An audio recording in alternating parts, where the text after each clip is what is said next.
नमस्कार। नेपाल टेलिभिजनको राति 8 बजेको यो समाचार बुलेटिनमा यहाँलाई स्वागत छ। म गोविन्द दिताल र साथमा छु म श्वेता सिन्हा। सुरुमा प्रमुख समाचार।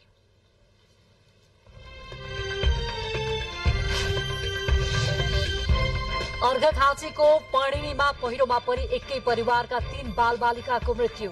देशभर भारी वर्षासँगै बाढ़ी र पहिरोको जोखिम बढेकाले आवश्यक सतर्कता अपनाउन आग्रह। बेपत्ता छानबिन र सत्य निरूपण आयोगको म्याद 2080 पुष मसान्तसम्म थप गर्ने सरकारको निर्णय, कार्यविधिमा समेत परिमार्जन हुने। संसदीय समितिहरूको सभापति छिटो चयन गर्न 3 दलहरूबीच सहमति। सभामुखको पहलमा शीर्ष 3 राजनैतिक दलका नेताहरूबीच छलफल। वैदेशिक रोजगारमा जाने युवाहरूको संख्या दिनानुदिन बढ्दो। पछिल्लो 11 महिनामा 7 लाख भन्दा बढ़ी युवा विदेशी। इजरायलको तेल अभिवमा कार आक्रमण। प्यालेस्टाइनमाथि इजरायलले गरेको हमलाका कारण हजारौं मानिस विस्थापित। र एससीसी अन्डर 16 पूर्वी क्षेत्रीय क्रिकेटको उपाधि नेपाललाई। फाइनल खेलमा मलेसिया 221 रनले पराजित। नेपाल लगातार तेस्रो पटक उपाधि जित्न सफल।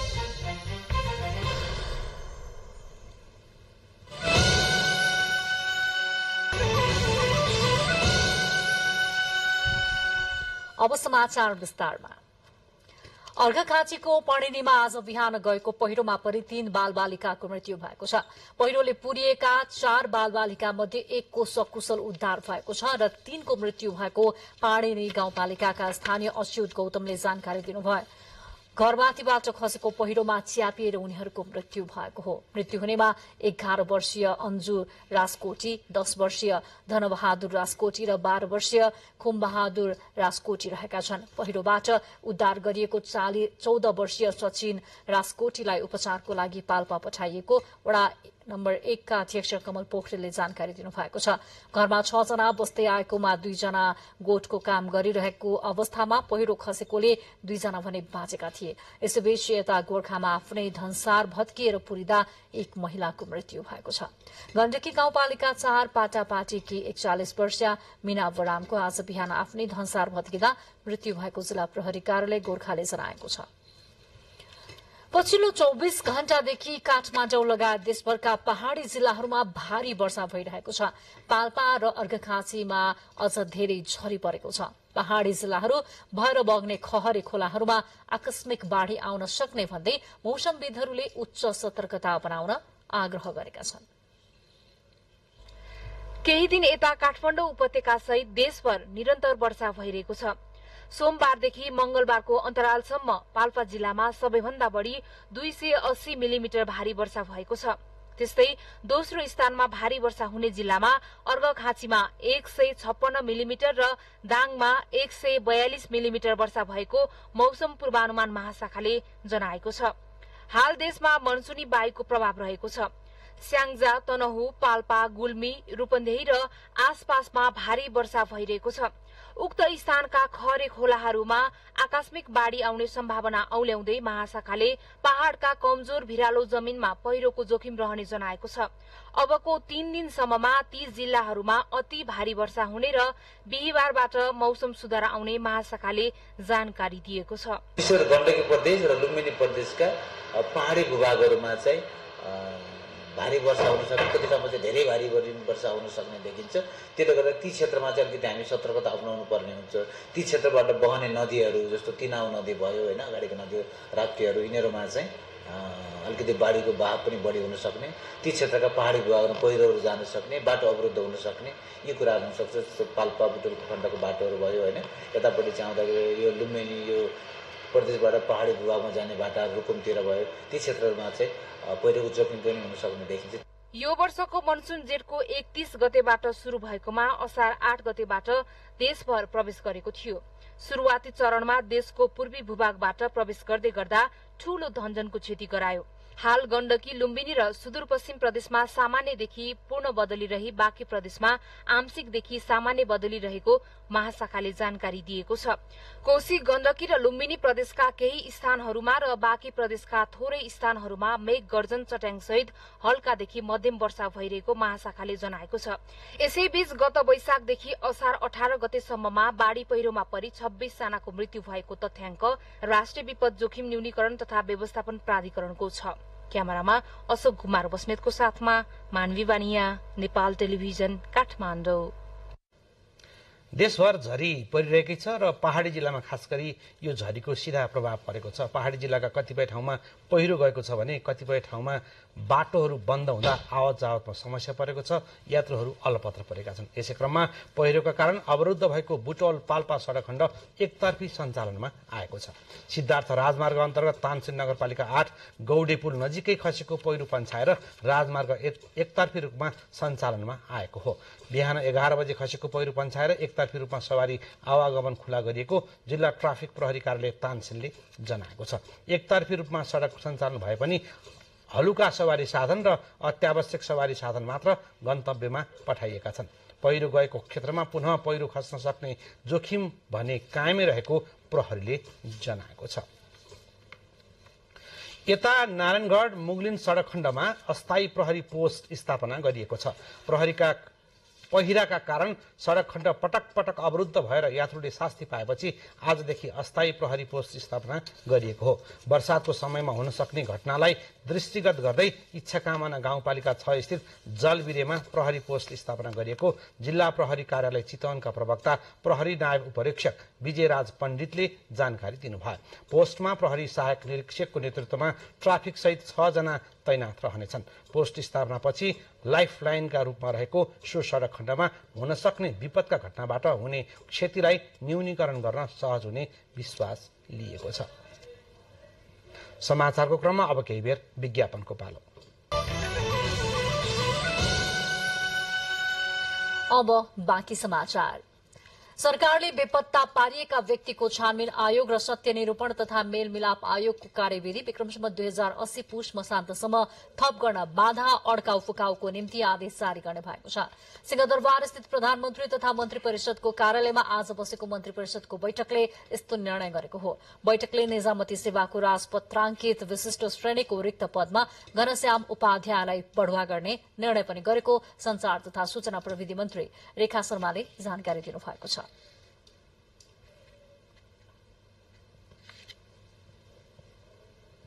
कानून न्याय तथा संसदीय मामिला मन्त्रालयको प्रस्तावमा यो बेपत्ता पारिएका व्यक्तिको छानबिन आयोग र सत्य निरूपण तथा मेलमिलाप आयोगको कार्यविधि सम्बद्ध 2080 साल पुष मसान्तसम्म थप गर्न बाधा अड्काउ फुकाउको आदेश जारी गर्ने भन्ने निर्णय भएको छ। र अर्को चाहिँ यो हाम्रो संघीय मामला तथा सामान्य प्रशासन मन्त्रालयको प्रस्तावमा निजामती सेवाको राजपत्राङ्कित विशिष्ट श्रेणीको रिक्त पदमा श्री घनश्याम उपाध्यायलाई बढुवा गर्ने निर्णय भएको छ।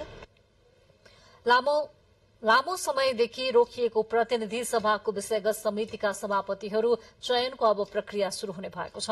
प्रमुख 3 राजनैतिक दलहरू संसदीय समितिको सभापति चयन प्रक्रिया अघि बढ़ाउन सहमत भएपछि सभामुखले पनि चाँडै सभापति चयनको प्रक्रिया शुरू गर्ने बताउनु भएको छ।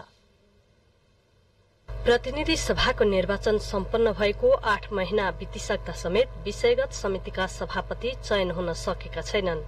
ढिलो गरी बनेका संसदीय समितिहरू ज्येष्ठ सदस्यको अध्यक्षतामा सञ्चालन भइरहेका छन्। यसरी सभापति चयन नहुँदा विषयगत समितिले सहज तरिकाले काम गर्न पनि सकेका छैनन्। राजनीतिक दलका नेताहरूबीचमा सहमति हुन नसक्दा रोकिएको सभापति चयनको प्रक्रिया अब भने अघि बढ्ने भएको छ। मंगलबार सिंहदरबारमा नेपाली कांग्रेस, नेकपा एमाले र नेकपा माओवादी केन्द्रका शीर्ष नेता र सभामुख देवराज घिमिरे सहितको बैठकले सभापति चयन प्रक्रिया अगाडि बढ़ाउने सहमति गरेपछि प्रक्रिया अघि बढ्ने भएको हो।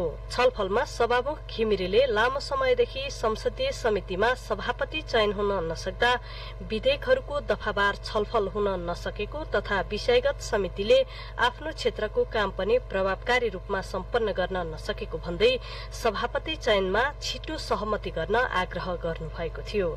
उहाँले दलहरू बीचमा सहमति नगरे आफूले सभापति चयनको प्रक्रिया अगाडि बढाउने बताउनु भएको थियो। बैठकपछि संचारकर्मीसँग कुरा गर्दै कानून न्याय तथा संसदीय मामिला मन्त्री धनराज गुरुङले समितिका सभापति चयनका लागि पुरानै सहमति अनुसार चाँडै प्रक्रिया शुरू गर्ने विषयमा सहमति भएको बताउनुभयो। लामो समयदेखि समितिको चाहिँ सभापतिहरू चयन नभएको अवस्थामा अब चयन गर्ने भन्ने चाहिँ पूर्ण रूपमा सहमत भएको छ। यो नम्बर 1।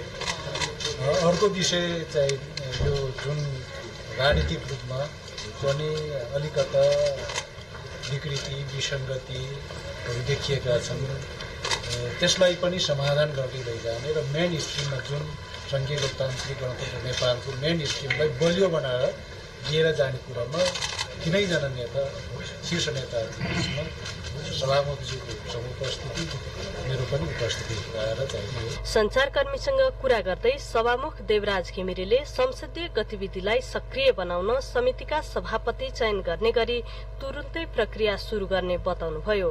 उहाँले दलहरूले सभापति चयन प्रक्रिया अगाडि बढाउन म्यान्डेट दिएकोले सोही अनुसार अघि बढ्ने पनि बताउनुभयो। लामो समयदेखि संसदीय समितिहरूको नेतृत्व निर्माण भएको छैन। ज्येष्ठ सांसदबाट त्यसको अध्यक्षता गरेर कामहरू गरिरहेको परिस्थिति छ।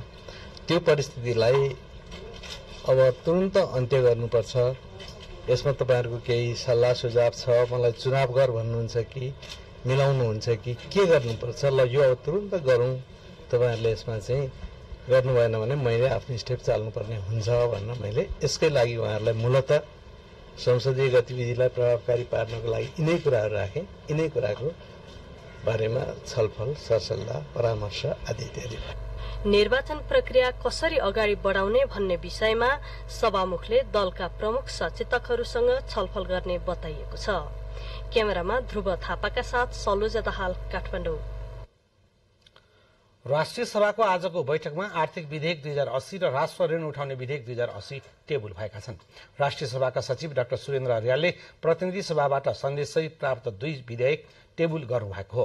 राष्ट्रिय सभाको आजको बैठकमा विनियोजन विधेयकमाथिको छलफल भने जारी रह्यो, जस अन्तर्गत आज भूमि व्यवस्था, सहकारी तथा गरिबी निवारण मन्त्रालय, भौतिक पूर्वाधार तथा यातायात मन्त्रालय, संघीय मामिला तथा सामान्य प्रशासन मन्त्रालय र संस्कृति, पर्यटन तथा नागरिक उड्डयन मन्त्रालयका लागि छुट्याइएको बजेटबारे छलफल भयो। बैठकमा आज छलफलका लागि तोकिएका मन्त्रालयको बजेट कटौतीको प्रस्ताव पनि प्रस्तुत गरिए। यसैबीच आजको बैठकमा सांसदहरूले बाढी पहिरोका कारण देशभर क्षति बढ्न थालेपछि क्षति न्यूनीकरणका लागि थप काम गर्न सरकारसँग माग गर्नुभयो। बाढी पहिरोले 7 प्रदेशमा धेरै क्षति भइसकेको उल्लेख गर्नुहुँदै सांसदहरूले विपदको क्षति न्यूनीकरण, राहत तथा उद्धारमा सरकार तत्काल जुट्नुपर्नेमा जोड दिनुभयो। अर्थमन्त्री डाक्टर प्रकाश शरण महतले देशको अर्थतन्त्र सकारात्मक बाटोतर्फ उन्मुख भएको बताउनु भएको छ। प्रतिनिधि सभा अन्तर्गतको अर्थ समितिको आज बिहान बसेको बैठकमा अर्थमन्त्री डाक्टर महतले देशको अर्थतन्त्र उकालो लाग्ने दिशामा रहेकोले लक्ष्य प्राप्तिका लागि बाटो छिटो हिँड्न दबाव सिर्जना भएको बताउनु भयो। अर्थतन्त्रमा धेरै सकारात्मक सूचकहरू देखिएको भन्दै उहाँले आउँदो आर्थिक वर्षको प्रारम्भसँगै देशको अर्थतन्त्र चलायमान हुने विश्वास व्यक्त गर्नुभयो। अब चाहिँ तल्लो वर्ग समूह क्षेत्र विपन्नहरूको चाहिँ डेटा आउँदैछ। अब जो चाहिँ निश्चित आयभन्दा तल नागरिकहरू जो चाहिँ निश्चित आयभन्दा तल्लो वर्गमा पर्छन् उनीहरूलाई लक्षित गरेर हामीले चाहिँ सामाजिक सुरक्षाका कार्यक्रमहरू त्यसरी सञ्चालन गर्नु पर्यो। अर्थ समितिको बैठकमा अर्थ मन्त्रालयका राजस्व सचिव डाक्टर रामप्रसाद घिमिरेले देशको समग्र राजस्व संकलन र बजेट खर्च स्थिति प्रस्तुत गर्नुभएको थियो। उहाँले पेन्सन, सामाजिक सुरक्षा, तलब लगायतका वर्षेनी दायित्व बढ्दै गएकोले स्रोत व्यवस्थापन चुनौती थपिँदै गएको जानकारी समितिलाई दिनुभयो। बैठकमा समिति सदस्यहरूले वर्षको अन्त्यतिर खर्च गर्ने प्रवृत्तिमा सुधार ल्याउनु पर्ने जोड दिनुभएको थियो। उता लुम्बिनी प्रदेश सभा दोस्रो अधिवेशनको 15औं बैठकले सेवा र कार्यका लागि प्रदेश सञ्चित कोषबाट केही रकम खर्च गर्ने र विनियोजन गर्ने सम्बन्धमा व्यवस्था गर्नुपर्नेको विधेयक पारित गरेको छ। प्रतिपक्षी दलको विरोधका बीच पनि प्रदेश सभाले विधेयक पारित गरेको हो। सभामुख तुलाराम घरतीले विधेयकको विपक्षमा हुन्न भन्ने आवाज नसुनिएकाले सर्वसम्मत पारित भएको घोषणा गर्नुभएको थियो। आर्थिक मामिला मन्त्री धनबहादुर मास्कीले सेवा र कार्यका लागि प्रदेश सञ्चित कोषबाट केही रकम खर्च गर्ने र विनियोजन गर्ने सम्बन्धमा व्यवस्था गर्न भनेको विधेयकको प्रस्ताव पेश गर्ने क्रममा रोस्ट्रम घेराउ गरिएको थियो। बैठक अघि बन्न नसकेपछि 1 घण्टाको लागि बैठक स्थगित गरिएको थियो। सरकार र विपक्षी दलको बीचमा वार्ताको लागि भन्दै 1 घण्टा बैठक स्थगित गरिएको हो। सरकारले ल्याएको बजेटमा असहमति जनाउँदै एमाले लगातार संसद बैठक अवरुद्ध पार्दै आएको छ। यो सँगै संसद बैठक 4 पटक स्थगित भइसकेको छ। फेरि एकैछिन विज्ञापन। अब बाँकी समाचार। सरकारले स्वदेशमा रोजगारी वृद्धि गराउने नीति लिएको छ, तर वैदेशिक रोजगारका लागि विदेशी नै युवाहरूको संख्या भने दिनानुदिन बढ्दो छ।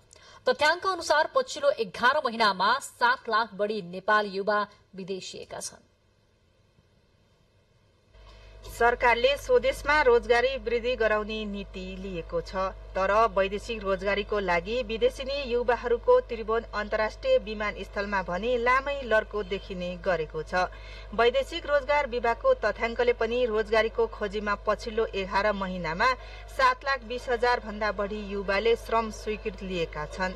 नेपालमा रोजगारीका अवसर न्यून रहेको, श्रमको मूल्याङ्कन नभएका कारण बाध्यताले वैदेशिक रोजगारीमा जानु परेको भनाई युवाहरूको छ। स्वदेशमै रोजगारीका अवसर प्राप्त नभएकै कारण विदेशिनु परेको भनाई उनीहरूको छ। रोजगारीको अभाव छ, कुनै पनि ठाउँमा जानुपर्छ, रोजगारी खोज्यो भने जम्मा काठमाडौँमा काम गर्यो भने 10,000 दिन्छ, 10,000 8,000 कोठाबाट चाहिँ 10,000 दिन्छ। के गर्ने त्यसले? चाहिँ बाध्यता नै हो। नेपालमा चाहिँ ब्याचलर गरेर एमएड गरेर पनि केही छैन, भने जस्तो रोजगारी छैन। अब यहाँबाट प्राय म जस्तो साथीहरू धेरै होलान्। अँध्यारो मुखलार भए पनि जानै पर्यो भित्र त होइन। आफूलाई खिन्नता चाहिँ बहुत भइरहेको छ, तैपनि घर परिवारलाई अब तपाईँको चाहिँ सम्झेर ल्याउँदाखेरि चलाउन परेको। यहाँ बस्यो, तपाईँको कमाइ छैन। कोरोना महामारीपछि आर्थिक मन्दीका कारण नेपालमा झनै रोजगारीको अवसर घट्दै गएकाले वैदेशिक रोजगारीमा जाने क्रम बढेको रोजगार विज्ञ बताउँछन्। युवाहरूलाई स्वदेशमै रोजगारीका अवसर वृद्धि गर्न आवश्यक रहेको विज्ञको भनाइ छ। आन्तरिक रोजगारीमा सरकारले लैजाने नीति या आन्तरिक रोजगारीमै पदस्थापना गर्ने सरकारको नीति छँदैछ, तर तुरुन्तको अवस्थामा या अहिले भर्खरकै अवस्थामा राज्यले ठ्याक्कै त्यति मात्राको रोजगारी सिर्जना गर्न सकेको चाहिँ छैन। तर दीर्घकालीन रूपमा मुलुकको आन्तरिक रोजगारी प्रवर्धन भएर मात्रै मुलुक समृद्ध हुने हो। अब अहिलेको अवस्थामा या अल्पकालीन अवस्थामा वैदेशिक रोजगारी चाहिँ धेरै व्यक्तिहरू जानु भएको छ र राज्यले रोजगार व्यवस्थापनमा वैदेशिक रोजगारी एउटा चाहिँ बलियो विकल्पको रूपमा पनि आएको चाहिँ छ। सरकारले स्वदेशमै रोजगारी वृद्धिका लागि औद्योगिक क्षेत्रको विकास, पर्यटन क्षेत्रको विकास र पूर्वाधार विकासलाई विशेष जोड दिन पर्ने सुझाव रोजगार विज्ञहरूले दिएका छन्। सरकारले युवाहरूलाई स्वदेशमै रोजगारी उपलब्ध गराउने उल्लेख गरे पनि हजारौं युवाहरू विदेशिने गरेका छन्। क्यामेरामा प्रधुन ढुङ्गेलका साथ पवन वर्षा शाह, नेपाल टेलिभिजन, काठमाडौँ। निर्वाचन आयोगले एकीकृत निर्वाचन कानूनको मस्यौदालाई अन्तिम रूप दिँदै सरकारलाई पठाउने तयारी गरेको छ। नो भोट विदेशमा रहेका नागरिकलाई मताधिकार, निर्वाचनमा 33% महिला उम्मेद्वार लगायतका नयाँ प्रावधान समेटेर एकीकृत निर्वाचन कानूनको मस्यौदा तयार पारिएको हो। मस्यौदा कानूनलाई सरकारले स्वीकार गरेमा संसदमा छलफलका लागि पेश गर्नेछ। निर्वाचन आयोगले विभिन्न निर्वाचनका लागि अलग अलग रहेका 7वटा कानूनलाई एउटै कानून बनाउने गरी एकीकृत कानूनको मस्यौदा तयार पारेको छ। निर्वाचनलाई स्वच्छ, निष्पक्ष, सहज र प्रभावकारी बनाउनका लागि अन्तर्राष्ट्रिय तथा सर्वोच्च अदालतको निर्देशन अनुसार आयोगले एकीकृत कानूनको मस्यौदा तयार पारेको हो। मस्यौदामा स्थानीय, प्रदेश तथा संघीय निर्वाचनको मिति कानूनमै तोकिएको छ। यसअघि कुन तहको कार्यकाल कति रहने र निर्वाचन कहिले गर्ने भन्ने विवाद थियो भने निर्वाचनको मिति आयोगको सिफारिसमा सरकारले तोक्ने व्यवस्था गरेको थियो। निर्वाचनको मिति अहिले निर्वाचन आयोगको परामर्शमा नेपाल सरकारले मिति तोक्ने व्यवस्था थियो। त्यसले कतिपय समयमा अन्यल सिर्जना हुने, समयमा मिति घोषणा नहुने, कहिले निर्वाचन हुने भन्ने कुराको टुङ्गो नहुने स्थिति थियो भने अहिले ऐनमा नै कहिले निर्वाचन हुने भन्ने मिति नै स्पष्ट तोकिएको छ। सबै खालका निर्वाचनहरू कहिले कहिले हुने भनेर त्यसरी मितिको व्यवस्था गरिएको छ। मस्यौदामा निर्वाचन आयोगले समानुपातिक निर्वाचन प्रणालीमा एक व्यक्ति 2 पटक मात्रै उम्मेद्वार हुन सक्ने, प्रदेश सभा र प्रतिनिधि सभा सदस्यको प्रत्यक्षतर्फको उम्मेद्वारी दर्ता गराउँदा सम्बन्धित दलले कुल उम्मेद्वारको 33% महिला उम्मेद्वार तय गर्नुपर्ने व्यवस्था गरिएको छ। त्यस्तै विदेशमा रहेका नेपालीहरूले सम्बन्धित देशबाटै भोट हाल्न पाउने व्यवस्था एकीकृत मस्यौदामा छ। विदेशमा रहेका नेपालीहरूले समानुपातिकतर्फ मात्रै मतदान गर्न पाउनेछन्। त्यस्तै संघीय संसद, प्रदेशसभा र स्थानीय तहको सदस्य पदमा उम्मेद्वार भई पराजित भएको व्यक्ति सोही निर्वाचन क्षेत्र वा तहको उपनिर्वाचन बाहेक त्यस्तो पदको कार्यकाल पूरा नहुँदा सम्म कुनै पनि तहको निर्वाचनमा उम्मेद्वार हुन नसक्ने, प्रतिनिधि सभा सदस्य वा प्रदेशसभा सदस्यमा समानुपातिक निर्वाचन प्रणालीबाट 2 पटक निर्वाचित भइसकेको व्यक्ति सोही निर्वाचन प्रणाली बमोजिम हुने निर्वाचनमा उम्मेद्वार हुन नसक्ने र कुनै एक राजनैतिक दलको सदस्य रहेको व्यक्ति त्यस्तो दलको सदस्यता त्याग नगरी अर्को राजनैतिक दलको तर्फबाट उम्मेद्वार हुन नसक्ने पनि व्यवस्था गरिएको छ। कुनै एक तहमा निर्वाचनमा पराजित भएको उम्मेद्वारले सोही कार्यकालमा अर्को तहमा निर्वाचन लड्न नपाउने व्यवस्था गरिएको छ भने कुनै एक दलको सदस्य रहेर अर्को दलको टिकट लिएर अर्को दलको निर्वाचन चिन्हमा निर्वाचन लड्दै आएको अवस्था पनि हो। यसलाई पनि अब धेरै सरकारवालाहरू अथवा धेरै साइडबाट यो अलिकति विकृत अवस्था भयो, यसलाई सच्याउनुपर्छ भनेपछि यस्तो व्यक्तिहरू आफ्नो दल बाहेक अन्यत्रबाट निर्वाचन लड्न नपाउने गरी कानुनी व्यवस्था गर्न खोजिएको छ र समानुपातिक निर्वाचनतर्फ प्रतिनिधि सभा र प्रदेशसभाको समानुपातिक निर्वाचनतर्फ 2 पटक भन्दा बढी निर्वाचित हुन नपाउने गरी पनि व्यवस्था गरिएको छ। निर्वाचन सम्बन्धी एकीकृत कानूनको मस्यौदा आयोगले अग्रिम मतदान गर्न पाउने व्यवस्था पनि समावेश गरेको छ। आयोगले तयार गरेको मस्यौदा कानूनमा कतिपय प्रावधानलाई राजनैतिक दलहरूले स्वीकार गर्छन् कि गर्दैनन् भन्ने विषयमा पनि शंका रहेको छ। ललिता निवास जग्गा हिनामिना प्रकरणको मुद्दामा पक्राउ परेका 9 जनालाई 7 दिन थुनामा राख्न म्याद थप गरिएको छ। संगठित अपराधमा अनुसन्धान गर्न काठमाडौँ जिल्ला अदालतले हिजो पक्राउ परेका समेत हालसम्म पक्राउ परेका सबै 9 जना आरोपितहरूलाई 7 दिन थुनामा राखेर अनुसन्धान अघि बढाउन आदेश दिएको हो। नेपाल प्रहरी केन्द्रीय अनुसन्धान ब्युरो CIB को टोलीले हिजो थप 2 जनालाई काठमाडौँबाट पक्राउ गरेको थियो। घटनामा संलग्न विरुद्ध प्रहरीले सरकारी छापकीर्ति र संगठित अपराध अन्तर्गत मुद्दा चलाउने तयारी गरिरहेको छ। यसैबीच ललिता निवास जग्गा हिनामिना प्रकरणमा पक्राउ परेका केहीले पक्राउ विरुद्ध सर्वोच्च अदालतबाट निषेधाज्ञाको आदेश देखाएर छुटेपछि केन्द्रीय अनुसन्धान ब्युरोले यसअघि जारी भएको निषेधाज्ञाको आदेश त्रुटिपूर्ण भएको भन्दै खारेजीको मागसहित आजै भ्याकेट निवेदन पेश गरेको छ। सरकारले महामारीको रूपमा पशु चौपाईमा फैलिएको लम्फी स्किन रोग नियन्त्रणका लागि सबै प्रकारका साधन स्रोत उपलब्ध गराइएको उल्लेख गरेको छ। रोग नियन्त्रणका लागि प्रधानमन्त्री पुष्पकमल दाहाल प्रचण्डले कृषि तथा पशुपन्छी मन्त्री डाक्टर वेदुराम भुसाल र मन्त्रालयका उच्च अधिकारीहरूलाई आवश्यक निर्देशन दिनुभएको प्रधानमन्त्रीको सचिवालयले जनाएको छ। प्रधानमन्त्रीले प्रभावकारी रूपमा पशु स्वास्थ्य कर्मी परिचालन गर्न, खोप आपूर्ति बढाउन तथा तत्काल खोप लगाउनका लागि जनशक्तिको आवश्यक प्रबन्ध समेत गर्न सम्बद्ध अधिकारीहरूलाई स्पष्ट निर्देशन दिनुभएको हो। सरकारले हालसम्म 7,37,000 डोज खोप आयात गरी 7 प्रदेशमा उपलब्ध गराइसकेको छ।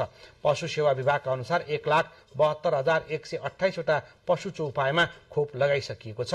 महामारी नियन्त्रणका लागि आगामी आर्थिक वर्षमा स्थानीय तहमा संघीय सरकारले सशर्त अनुदान अन्तर्गत रु 1 लाखका दरले बजेट उपलब्ध गराएको छ। रोग देखा परे पश्चातका 2 वर्षमा यो रोगबाट 16 जिल्लामा 29 पालिकाका 3,301 पशु संक्रमित भइसकेका छन्। बुलेटिनमा समाचारहरूको क्रम जारी छ। यतिखेर भने बेला भएको छ प्रमुख समाचारको एकपटक फेरि।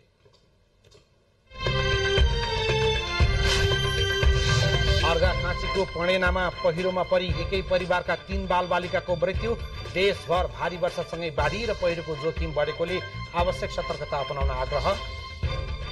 बेपत्ता छानबिन र सत्य निरूपण आयोगको म्याद 2080 पुष मसान्तसम्म थप गर्ने सरकारको निर्णय। कार्यविधिमा समेत परिमार्जन हुने। संसदीय समितिहरूको सभापति छिटो चयन गर्न 3 दलबीच सहमति। सभामुखको पहलमा शीर्ष 3 राजनीतिक दलका नेताहरूबीच छलफल। वैदेशिक रोजगारमा जाने युवाहरूको संख्या दिनानुदिन बढ्दो। पछिल्लो 11 महिनामा 7 लाख भन्दा बढी युवा विदेशी।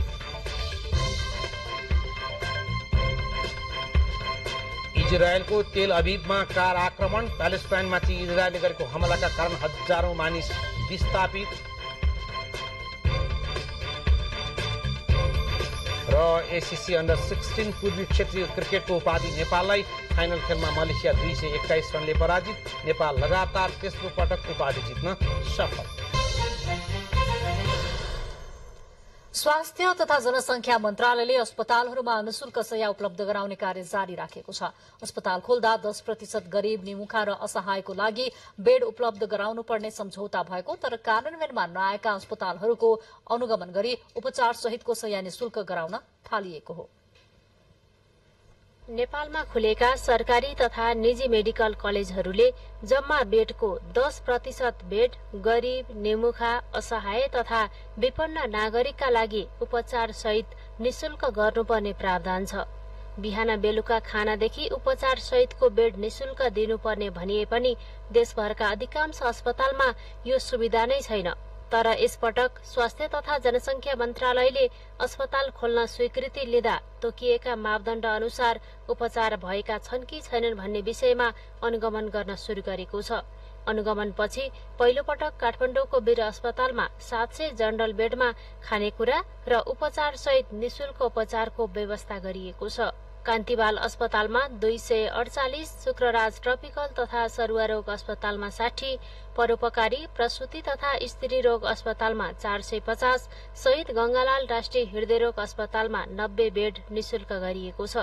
राष्ट्रिय ट्रमा सेन्टरमा 150, कोशी अञ्चल अस्पतालमा 350 बेड निशुल्क गरिएको छ। बेडसँगै अस्पतालमा अनलाइनबाट पनि टिकट लिन सकिने व्यवस्था, उपकरण र चिकित्सकहरूको व्यवस्थापन लगायतका काम भइरहेको स्वास्थ्य तथा जनसंख्या मन्त्री मोहन बहादुर बस्नेतले बताउनुभयो। यत्र हस्पिटलहरूलाई फ्री गर्दै जाने, बेडहरूलाई फ्री गर्दै जाने कुरा नि समस्या छ। यसमा हामीले के गर्छौं भने जहाँ जहाँ हाम्रो लगानी भएको छ तर त्यहाँ आउटपुट देखिएको छैन। जहाँ लगानी भएको छ त्यसले जनताका जनस्वास्थ्य सेवामा प्रत्यक्ष लाभ पुर्याउने काम गरेका छैन।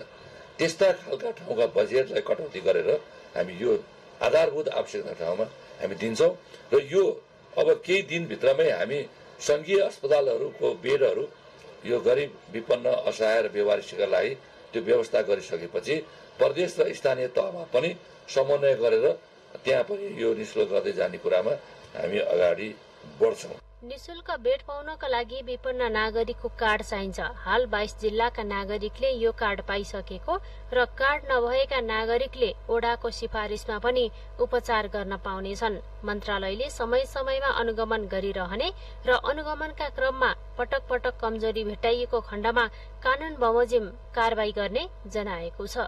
क्यामेरामा शिव पंगेनीको साथमा दुर्गा खड्का, नेपाल टेलिभिजन।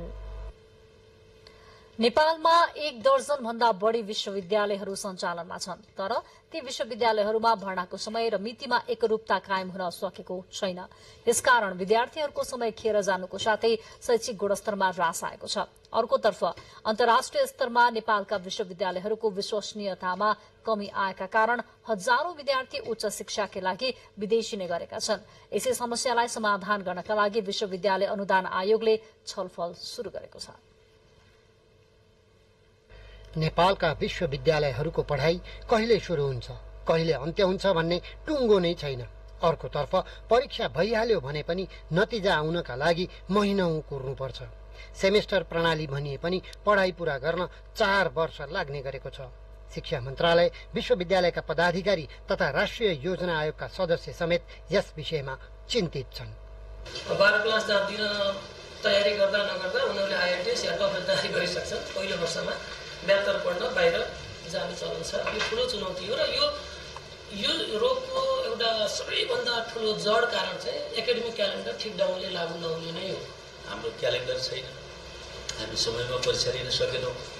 इभन विद्यालय शिक्षामा पनि सिटिबिटीको परीक्षा यहाँहरूलाई जानकारी छ, 3-3वटा सेमेस्टर जोडिँदासम्म पनि त्यो रिजल्ट निकाल्न सकेन भन्दाखेरि हाम्रा विद्यार्थी सन्तुष्ट भएन, हाम्रा अभिभावक सन्तुष्ट भएन, समग्रमा मुलुकको शैक्षिक स्थिति सन्तुष्ट भएन र विदेशीसँग हामीले त्यसलाई एलाइन गर्न सकेनौँ। हामीले त्यसलाई चाहिँ केन्द्रीकृत प्रणालीमा चाहिँ परीक्षा गर्नुपर्ने, जाँच गर्नुपर्ने, विभिन्न कारणले गर्दा चाहिँ हाम्रो क्यालेन्डर चाहिँ लागू हुन नसकेको।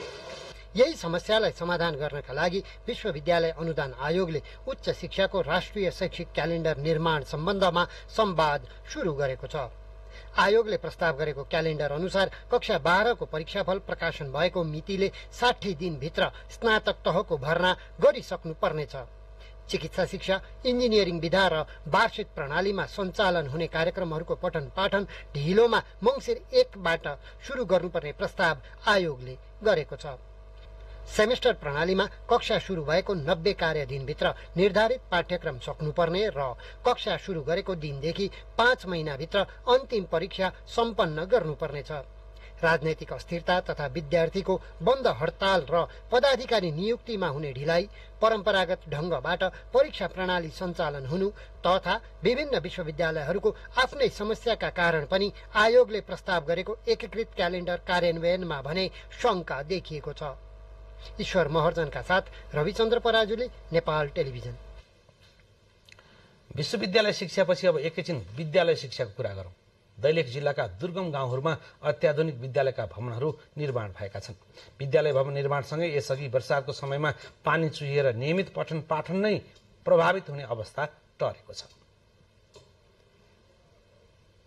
दैलेखका दुर्गम बस्तीका बासिन्दाहरूको उच्च शिक्षामा सहजताका लागि भारतीय राजदूतावासबाट निर्माण सम्पन्न गरिएका 4वटा विद्यालय भवनहरू औपचारिक रूपमा हस्तान्तरण गरिएको छ। दैलेखको नारायण नगरपालिका दैलेखमा निर्माण गरिएको नारायण क्याम्पस, महाबु गाउँपालिकामा निर्माण गरिएको जगदीश मावि खोर, भगवतीमाई गाउँपालिकामा निर्माण गरिएको भैरव मावि खोर, गुराँस गाउँपालिकामा निर्माण गरिएको मालिका मावि मुकुटलाई औपचारिक रूपमा हस्तान्तरण गरिएको हो। भारतीय दूतावासका द्वितीय सचिव प्रशान्त कुमार सोनालले 4वटै भवनहरू सम्बन्धित पालिका प्रमुखहरूलाई हस्तान्तरण गर्नुभएको छ। भवन हस्तान्तरण समारोहमा सोनालले दुर्गम बस्तीहरूमा बालबालिकाहरूको भोलिको जीवन शैली परिवर्तन गर्न र सहजै उच्च शिक्षा हासिल गर्न भवन निर्माण लगायतका धेरै कामहरू भारत सरकारले गरेको बताउनु भएको छ।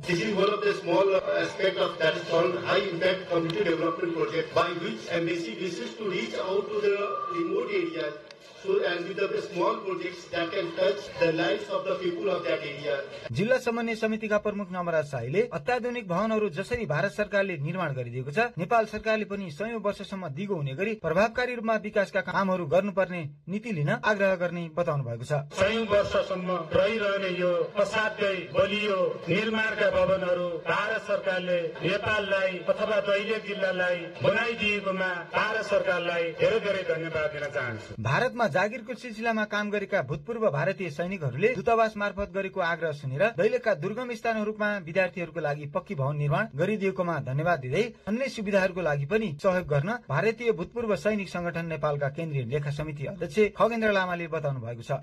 स्कुल बस दिन सक्नुहुन्छ, खाने पानी योजना दिन सक्नुहुन्छ, लाइब्रेरी दिन सक्नुहुन्छ, स्कुललाई नपुगेको फर्निचर दिन सक्नुहुन्छ, स्कलरशिप पनि छ। दैलेख सदरमुकाम लगायत अन्य पालिकाहरूमा निर्माण गरिएका पक्की भवनहरूमा हजारौं विद्यार्थीहरूले सहजै उच्च शिक्षासम्म हासिल गर्न सक्ने भएका छन्। विष्णु शर्मा, नेपाल टेलिभिजन, कर्णाली प्रदेश, दैलेख। अब एउटा अन्तर्राष्ट्रिय प्रसंग। इजरायलले गाजा क्षेत्रमा आक्रमण जारी राखेका बेला आज इजरायली शहर तेल अभिवमा कार विस्फोट गराइएको छ। आक्रमणबाट 7 जना मानिस घाइते भएका छन् भने आक्रमणकारीलाई इजरायली प्रहरीले गोली हानी मारिदिएको छ। आक्रमणकारी 20 वर्षीय प्यालेस्टाइनी युवा रहेको खुलेको छ। आक्रमणको अनुसन्धान भइरहेको इजरायलले जनाएको छ। यसैबीच इजरायलले गाजा क्षेत्रमा गरेको आक्रमणबाट हजारौं मानिस विस्थापित भएका छन्। प्यालेस्टाइनी संसदीय परिषदका एकजना सदस्यले बीबीसीलाई दिएको जानकारी अनुसार इजरायलले सो क्षेत्रका सर्वसाधारण नागरिकमाथि हेलिकप्टरबाट आक्रमण जारी राखेको छ। जेनिन स्थित एउटा अस्पतालमा इजरायलले आक्रमण गरेको प्यालेस्टाइनी सांसदले जनाएका छन्। आक्रमणको डरले हजारौं प्यालेस्टाइनीहरू जनिन शरणार्थी शिविरबाट अन्यत्र गएका छन्। फेरि एकैछिन विज्ञापन।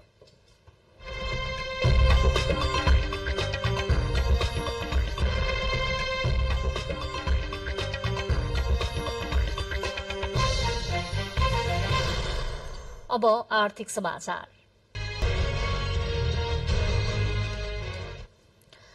सरकारले सहकारीको नियमन प्रभावकारी ढंगले गर्न नसक्दा बचतकर्ताको अर्बौं रुपैयाँ जोखिममा परेको छ। सहकारीमा बचत गर्ने पीड़ितहरू सरकारवाला निकाय धाउँदा पनि न्याय पाउन नसकेको गुनासो गरेका छन्।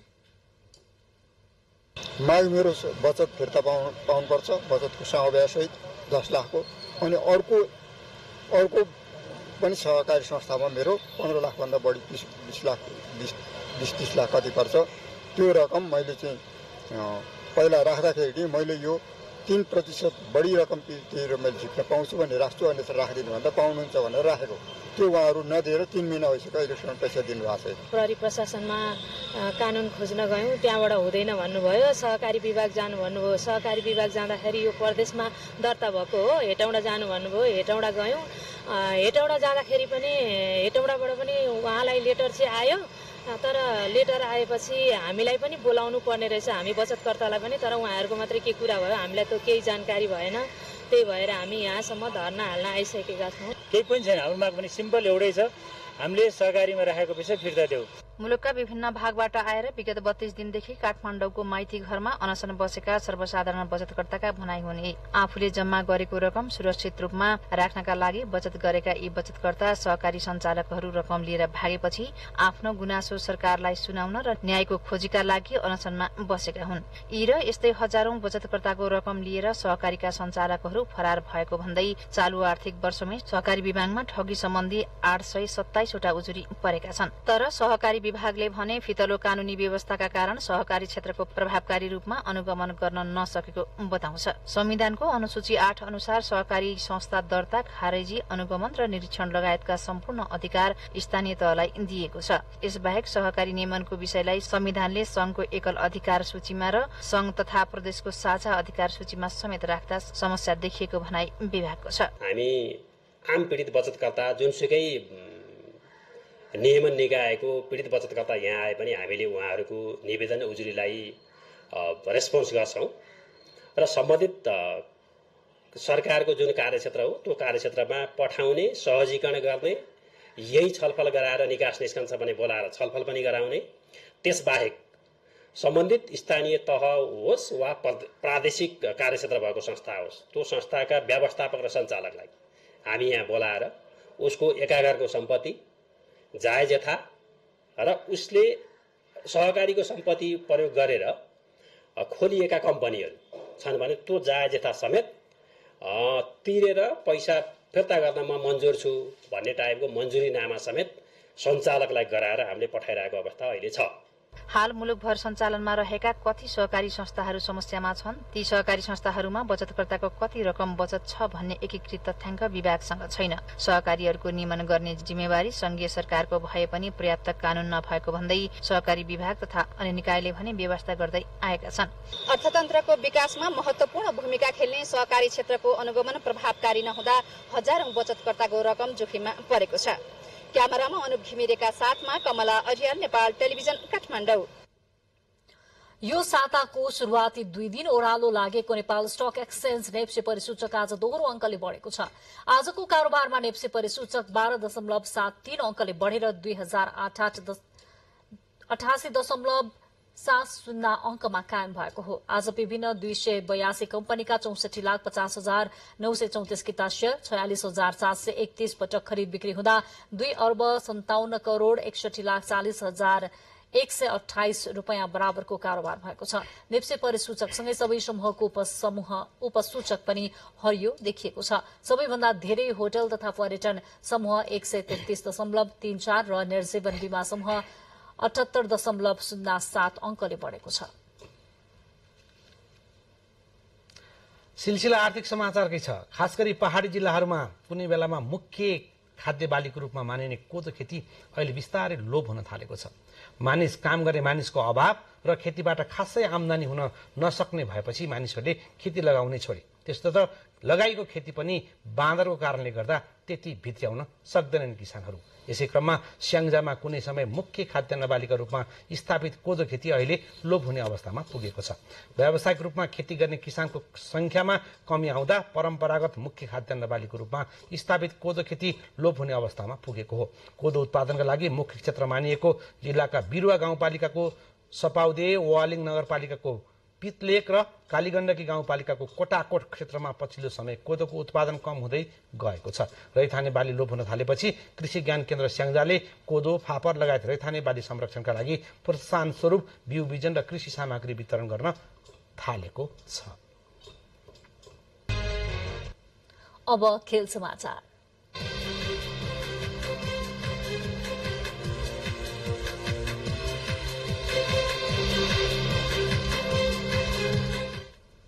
नेपाल एसीसी अन्डर 16 पूर्वी क्षेत्रीय कप क्रिकेटको च्याम्पियन बनेको छ। नेपालले फाइनल खेलमा मलेसियालाई 221 रनले हराउँदै उपाधि जितेको हो। नेपालले लगातार तेस्रो पटक उक्त उपाधि जितेको छ।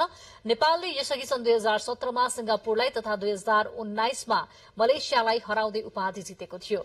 मलेसियाको बायोमास ओभल क्रिकेट मैदानमा टस जितेर ब्याटिङ गर्दै नेपालले निर्धारित 35 ओभरमा 8 विकेटको क्षतिमा 252 रन बनायो। 253 रनको विजय लक्ष्य पछ्याउने क्रममा मलेसियाको पारी 14.5 ओभरमा 31 रनमै समेटियो।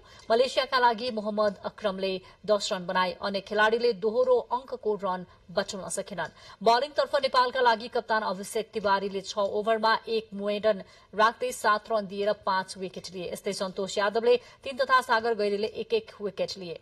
यसअघि ब्याटिङ गर्ने क्रममा नेपालका लागि नरेन भट्टले शतकीय पारी खेले। उनले 89 बल खेल्दै 2 छक्का र 10 चौकाको मदतमा अभिजित 112 रन बनाए। यस्तै निरज यादवले 47, सूर्यान्शु कोइरालाले 18, सन्तोष यादवले 26 र अशोक धामीले 11 रन बनाए। बलिङतर्फ मलेसियाका मोहम्मद अक्रमले 3 तथा आर्यन इक्वल र मोहम्मद फदुल मुइनले 1-1 विकेट लिए। सोमबार नेपालले सिंगापुरलाई तथा मलेसियाले हङकङलाई हराउँदै फाइनलमा स्थान बनाएका थिए। प्रतियोगितामा नेपालसँगै Malaysia, Singapore, Hong Kong, Maldives, Indonesia र थाइल्याण्ड सहभागी छन्।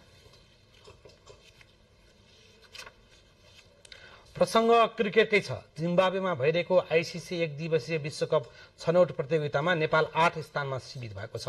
8औं स्थानमा सीमित भएको छ। छनौट अन्तर्गत 7औं स्थानको लागि आज भएको खेलमा आयरल्याण्डसँग 2 विकेटले पराजित हुँदै नेपाल 8औं स्थानमा सीमित भएको हो। जिम्बाब्वेको हरारेमा भएको टकासिंगा स्पोर्ट्स क्लबमा टस हारेर पहिले ब्याटिङ गरेको नेपालले निर्धारित 50 ओभरमा 9 विकेट गुमाएर 268 रनको योगफल बनाएको थियो। नेपालका लागि गुलसन झाले सर्वाधिक 57 रनको योगदान दिए। यस्तै अर्जुन साउदले 48 रन बनाए भने कुशल मल्लले 44, सन्दीप लामिछानेले 32, कप्तान रोहित पौडेलले 29 र भीम सार्कीले 20 रन जोडेका थिए।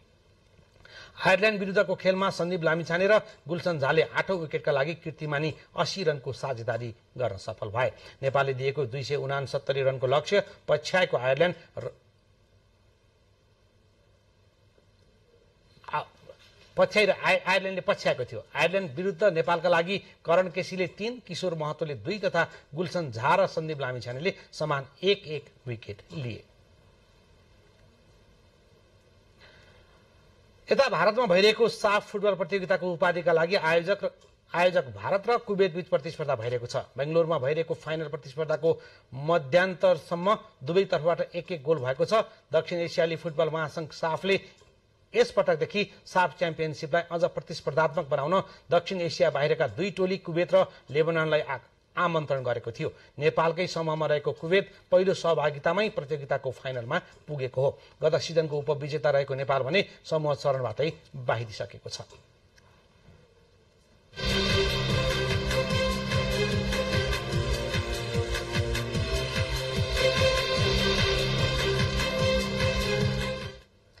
अब मौसम देशभर सामान्यदेखि पूर्ण बदलिरहनेछ। देशका केही स्थानहरूमा हल्कादेखि मध्यम वर्षाको सम्भावना रहेको छ। कोशी, मधेस, गण्डकी र लुम्बिनी प्रदेशको 1-2 स्थानमा मेघगर्जन, चट्याङ सहित भारी वर्षाको समेत सम्भावना रहेको मौसम पूर्वानुमान महाशाखाले जनाएको छ। अब मौसम सम्बन्धी थप विवरण।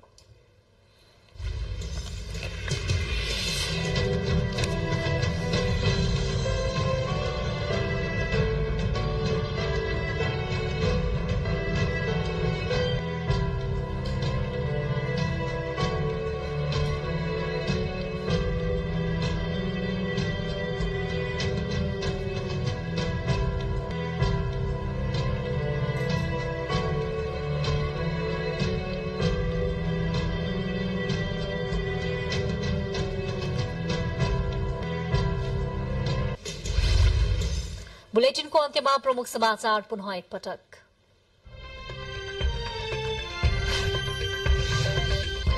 अर्घाखाँचीको वर्णेनमा पहिरोमा परे एकै परिवारका 3 बालबालिकाको मृत्यु। देशभर भारी वर्षासँगै बाढ़ी र पहिरोको जोखिम बढेकाले आवश्यक सतर्कता अपनाउन आग्रह। बेपत्ता छानबिन र सत्य निरूपण आयोगको म्याद 2080 पुष मसान्तसम्म थप गर्ने सरकारको निर्णय। कार्यविधिमा समेत परिमार्जन हुने। संसदीय समितिहरूको सभापति छिटो चयन गर्न 3 दल बीच सहमति। सभामुखको पहलमा शीर्ष 3 राजनैतिक दलका नेताहरूबीच छलफल। वैदेशिक रोजगारमा जाने युवाहरूको संख्या दिनानुदिन बढ्दो। पछिल्लो 11 महिनामा 7 लाख भन्दा बढी युवा विदेशी। इजरायलको तेल अभिवमा कार आक्रमण। प्यालेस्टाइनमाथि इजरायलले गरेको हमलाका कारण हजारौं मानिस विस्थापित। र एसएससी अन्डर 16 पूर्वी क्षेत्रीय क्रिकेटको उपाधि नेपाललाई। फाइनल खेलमा मलेसिया 221 रनले पराजित। नेपाल लगातार तेस्रो पटक उपाधि जित्न सफल। हवस् त समाचार अहिलेलाई सकिएको छ। हामी सबैलाई बिदा दिनुहोस्। नमस्कार।